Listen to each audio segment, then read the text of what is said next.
Hi, hello. Welcome to not a studio vlog, a standalone video about revenue streams. My name's Charlotte and I'm a brand and website designer. I own Design Crumbs Studio and I also own another business called Little Cottage Workshop where I make and sell small wooden cottage ornaments.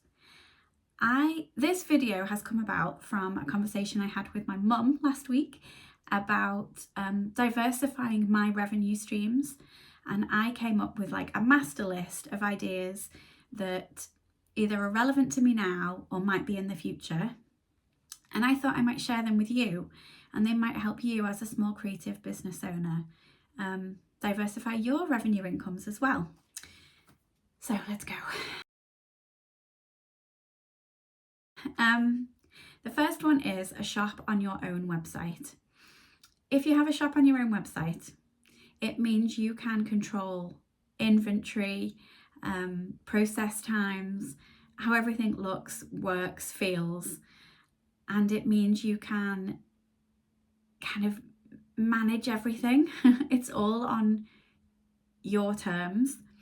And it also means that if you tag your products on Facebook and Instagram and direct everybody to your website, it means your traffic increases as well, which is perfect for SEO. So hosting your own shop on your own website, whether it be WooCommerce on a WordPress website or Shopify or, dare I say, even Wix, having your own shop which you manage is wonderful. Linking to that, it might be worth your while for you to also have a shop on a creative marketplace like Etsy or Folksy. The infrastructure is already set up for you here, so if you're not very tech savvy or you don't have the time or the inclination, or you want to run this in parallel with your own online shop on your website, this could be a great idea for you. Now, I have not sold on Etsy for a couple of years, but from what I remember, there are product listing charges and transaction fees through PayPal, but they're really transparent. So as far as I remember, it's easy for you to work out if it's going to be worth your while or not. Okay, so then we move on to craft fairs and markets, physical. I have been to craft fairs where I've done extremely well, and I have gone to craft fairs where I've only just made my table money back.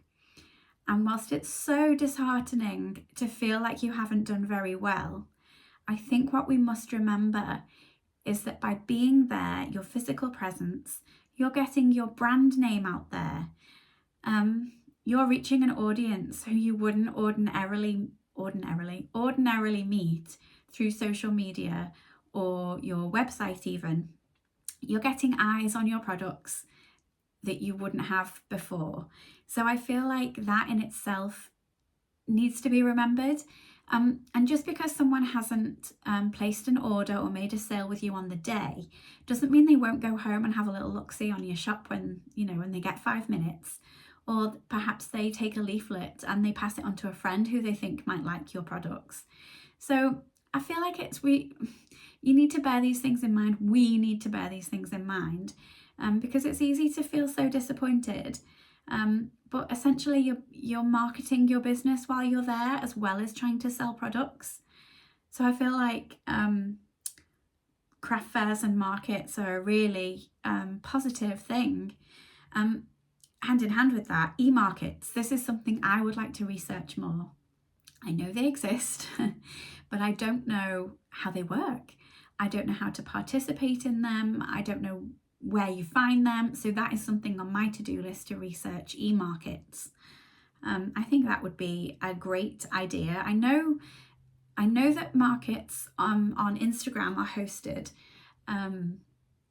And I know that very often people want to put a sale on to attract customers. So I think that's interesting. But that might be good for me for Little Cottage Workshop. So I'm going to look into that and see what's what. The next one that I've written down is wholesale. I don't think this will work for me because each cottage I make is bespoke. No two will ever be the same because it's just me making them, but it might work for you. The website that comes to mind is Faire, F-A-I-R-E. I'll leave it linked below. And it's like a massive, like, creative wholesale website where you as a small business owner put your products on the site, and trade and business owners come on and place a wholesale order with you this way.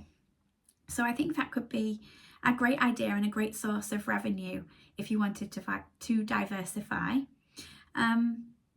Again, linked to that would be retail outlets, whether they would buy a wholesale order from you. For example, they'll buy X amount at a reduced wholesale price for them to sell at a recommended retail price, or it could be on commission or sale or return. But any of these options are great because the stock's not held with you. If they're out on the shelves, your products are out and about in the wild, you're more likely to sell them than if they're on a shelf in your bedroom. I always think that. Sometimes it's worth the risk. It can be a bit daunting if it's like a sale or return and someone is actually holding your stock in a shop. Like it's not with you, but that's the benefit, is that it's not with you, it's on the shelves with eyes on it. So I really think that is worth looking into. Next thing on my list is Patreon. I have come to a realization with Patreon that I think you need a social media following before you can be successful on Patreon. And the reason I say this is because you can't really like explore or browse on Patreon. People kind of have to search to find you. And I feel like if you've already got a social media following on Instagram or YouTube or TikTok, they would come over to Patreon and search and find you and become a patron. So for me, I only have nearly 2,500 followers on Instagram, which sounds amazing. Like if you put that many people in a room, it would be so full. Well, I guess it depends on which room, but it's a lot of people. But I am not in a position where those people would follow me to Patreon. So whilst I love the idea of it, I think the concept is fab and I would love to revisit it in the future, I am not going to pursue it at the moment. I've got my account and I will post, I'd say regularly. I've got my monthly calendar. I'd like to post regularly, but I'm not going to put lots of my time and effort in because I feel like my time will be best served pursuing other marketing ideas. But that's not to say it doesn't work for you. I think it could be a great regular income, which is, as freelancers and small business owners, regular income is like gold dust. And it's what we all crave and sort of, it's what we all strive for, I suppose, isn't it? Next one is YouTube. Again, I have a very small following with a small number of views and likes. But I feel like with YouTube, if you keep going and you keep being consistent, you'll grow. If you're authentic and people trust you and believe in you and enjoy your content, then you can grow, and this could be a source of revenue at some point in the future, not now. I know you need, well, I feel like it's a crazy amount of followers and watch hours. I think it seems unattainable. But for as long as I enjoy making these videos, I will do so in the hopes that one day I will become monetized. So we'll see. The next thing on my list is ads and brand deals. Like YouTube, I'm not in a position where brands are going to be coming knocking on my door asking to work with me because I have such small followings. But I do feel like it's a possibility if I keep going. I have been in business for 14 years this year.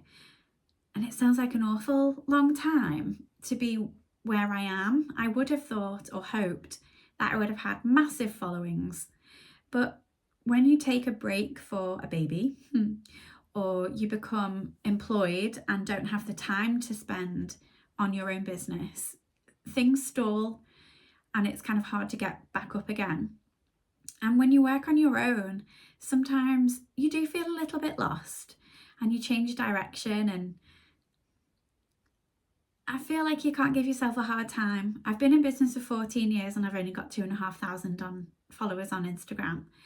To some people that could be a lot. To me, it doesn't feel that way. I would have liked to have seen my follower count be at least double by now. But I'm still learning as I go. I don't have the time to put into Instagram as I want. So I connect with other creatives and I follow along with their journeys, and I comment where I can and I post when I can. But I don't have the time that other people do to put into Instagram, and I have to remember that I've got other things to do too. I have billable work. I have my newsletter that comes out once a quarter. I have to think about these other revenue streams. I like to put time into Instagram, into YouTube this year. I've just worked on my Pinterest. So there's a lot for me to do in a fairly short space of time. So I'm trying not to compare to others, but it is very hard. I've gone off on a huge tangent there. Basically what I was saying is ads and brand deals, not for me right now, but might be in the future and could be for you too. And the last one on my list is affiliate marketing.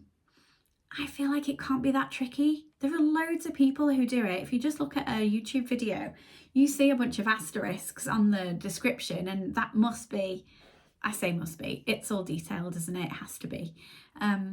Affiliate links. So this is something for me to look into as well. I would like to research affiliate marketing programs to see what it's all about. It could be another source of revenue, however big or small, and it's worth a look into. So that's it for now. I'm sure I will come up with some more after having done this research for the last week or so and had a good planning session. I bet as soon as I start filming, I'll be like, oh, I should have mentioned such and such. So there might be a part 2. But I hope these ideas have sparked something in you and me. I need to do some research too.